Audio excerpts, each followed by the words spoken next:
Lesson 13.7 is about translations of the sine and cosine function. By the end of this lesson, you should be able to identify a phase shift and a translation, tell the difference between them for the sine and the cosine function.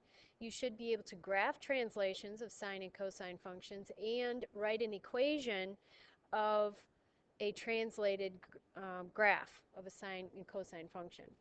This is a little bit of a review. You know that if you have some function where you have x plus 2 in the parentheses, you know that this is going to translate your thing right 2 units.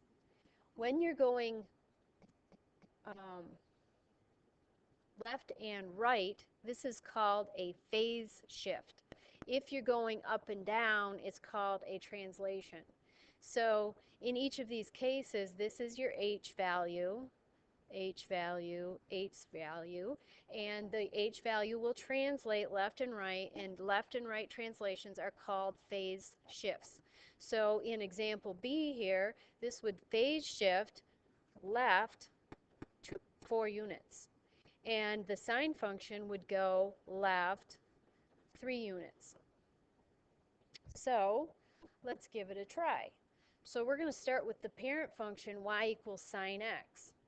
So if we were to graph that function, we know using our 5 important points, it's going to start at the origin.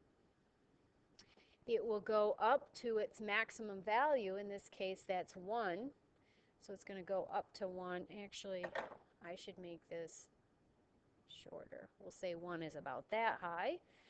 And then it will go back down to equilibrium, go down to -1, and it will be back up to equilibrium. So our sine function will look like this.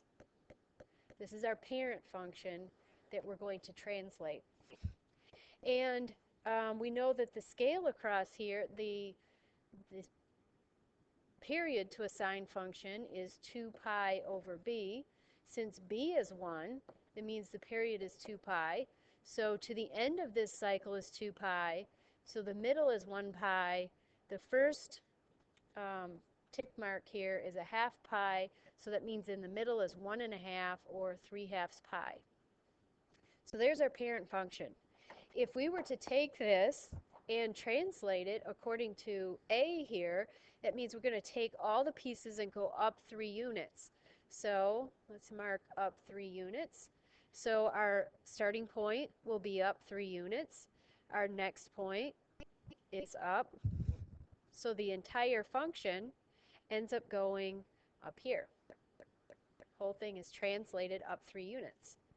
In our next example here, the function is going to the right pi halves. So for this one, each point comes to the right pi halves. So our starting point, instead of being the origin, is over at pi halves. And then, of course, your next point has to move over. And instead of ending at 2 pi, we're going to end out here at pi and a half, or 5 pi halves. So then our curve looks like this. In our next example here, everything goes down 2 units. So we start down further. And everything just moves just like you're used to with all of our other functions that we've worked with. And finally, this last one, we're going right 2 units. Now this is the hard one because when we go right 2 units, how far is that when we're counting by half pies? Each tick mark is a half a pi, so that makes it a little bit difficult. So we're going to have to calculate. So pi halves is actually 1.57. Pi, we know, is 3.14. 3 pi halves is 4.71, and 2 pi is 6.28.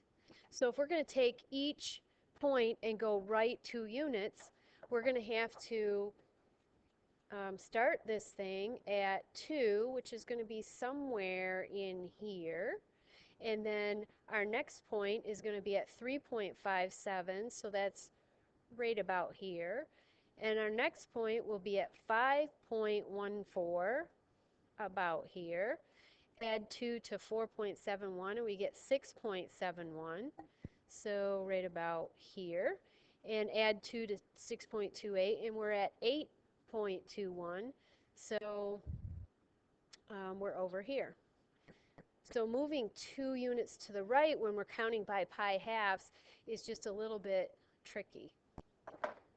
Okay, we'll continue in the next video.